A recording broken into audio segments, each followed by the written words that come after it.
Fascism is a form of absolute oppression of nationalistic ideologies characterized by dictatorial power. It's a forceful suppression of industries and commerce. Basically, fascism's ideology uprose in the 20th century after the aftermath of World War I in Europe, in Italy and Germany. Fascism is known as a totalitarian power that controls basically every single aspect of a country. As well encourages violence and the three Enlightenment ideas of liberty, reason and equality. Germany, Adolf Hitler, turned its state into a fascist state. Hitler Youth was an extension of the Hitler belief that the Nazi Germany was truly in the hands of the youth. Mussolini had unified control over the fascist movement. He said, and I quote, "We declare war against socialism, not because it is socialism, but because it has opposed nationalism." Fascism did not become a big deal in Europe until the 20th century, and that happened because of several challenges and stages and factors that it had affected. I don't want to be an emperor. That's not my business. I don't want to rule or conquer anyone. I should like to help everyone if possible. Jew, Gentile, black man, white. We all want to help one another. Human beings are like that. We want to live by each other's happiness, not by each other's misery. We don't want to hate and despise one another. In this world, there's room for everyone, and the good earth is rich and can provide for everyone. The way of life can be free and beautiful, but we have lost the way. Greed has poisoned men's souls, has barricaded the world with hate, has goose-stepped us into misery and bloodshed. We have developed speed, but we have shut ourselves in. Machinery that gives abundance has left us in want. Our knowledge has made us cynical, our cleverness hard and unkind. We think too much and feel too little. More than machinery, we need humanity. More than cleverness, we need kindness and gentleness. Without these qualities, life will be violent and all will be lost. The aeroplane and the radio have brought us closer together. The very nature of these inventions cries out for the goodness in men, cries out for universal brotherhood, for the unity of us all. Even now, my voice is reaching millions throughout the world. Millions of despairing men, women, and little children. As you all know, Italy had gone through a lot of the aftermath of World War I. A lot of deaths, a lot of severe damages had occurred. People were wounded and injured, which left a large number of population to be unemployed and incapable of doing the rare minimum. During that time, a lot of peace talks were happening after World War I, such as the Treaty of Versailles, which they were not exactly included at all and were not taken into consideration over their severe damages that were happening in their country. But all these problems had motivated the fascist leader Mussolini to pave the way to power.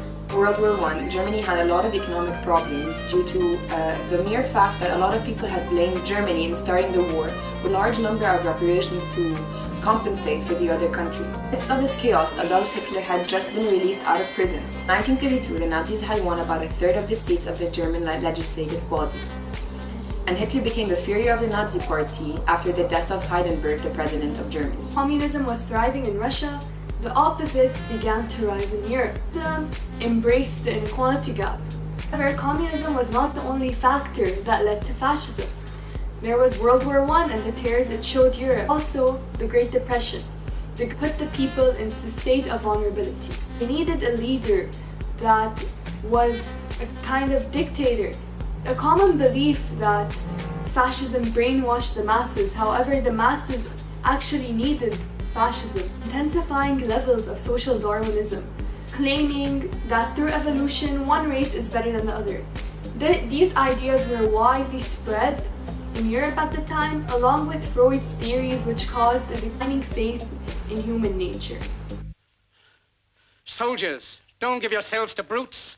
Men who despise you, enslave you, who regiment your lives, tell you what to do, what to think, and what to feel, who drill you, diet you, treat you like cattle, use you as cannon fodder. Don't give yourselves to these unnatural men with machine minds and machine hearts. You are not machines. You are not cattle. You are men. You have the love of humanity in your hearts. You don't hate. Only the unloved hate. The unloved and the unnatural. Soldiers, don't fight for slavery. Fight for liberty. In the 17th chapter of St. Luke it is written, the kingdom of God is within man. Not one man nor a group of men, but in all men, in you. You, the people, have the power. The power to create machines. The power to create happiness. You, the people, have the power to make this life free and beautiful. To make this life a wonderful adventure. Then in the name of democracy, let us use that power. Let us all unite. Let us fight for a new world. A decent world that will give men a chance to work, that will give youth a future and old age a security. By the promise of these things, brutes have risen to power, but they lie. They do not fulfill that promise. They never will. Dictators free themselves, but they enslave the people. Now let us fight to fulfill that promise. Let us fight to free the world, to do away with national barriers, to do away with greed, with hate and intolerance. Let us fight for a world of reason, a world where science and progress will lead to all men's happiness. Soldiers, in the name of democracy, let us all unite! Fascism was rising throughout Europe and not just in Germany and Italy. France had the fascist movements of the Action Français and the Patriots, while the Romanians were experiencing the National Christian movement. Hungary has various notable political fascist parties. Portugal experienced fascism under Salazar and Spain under Franco. Lastly, British political fascist Oswald Mosley generated few fascist movements in Britain. Benito Mussolini was actually in power for quite a while, from the 1920s to the 1930s, and later on, all throughout World War II. Actually depicted him as a dictator. People wanted Mussolini. The people viewed Mussolini as the man who was going to bring discipline back into Italy. Like Hitler, Mussolini was also a veteran in the war. He actually fought World War I on behalf of Italy. In 1919, he actually created the Fascist Party in Italy. He organized his supporters into armed squads called the Black Shirts. His economic plan was to attack trade unions. Therefore, he would have control of the workers. To sum it up, the economy was very weak because Italy did not have time to economically recover after the First World War. When Germany invaded France, he actually joined forces with Hitler, and this caused a war declaration.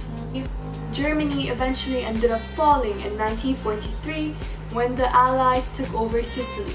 Fascist Grand Council in Rome itself actually decided to arrest Mussolini, but in spite of this, he was rescued by the Germans. Mussolini actually had views that were different from the socialist ones, and that's what got him kicked out of the party itself. Eventually, he ended up having his own radical thoughts. He went from writing about socialism to writing about fascism, even having a main newspaper about it. In 1945, Mussolini was actually captured by the communists and executed.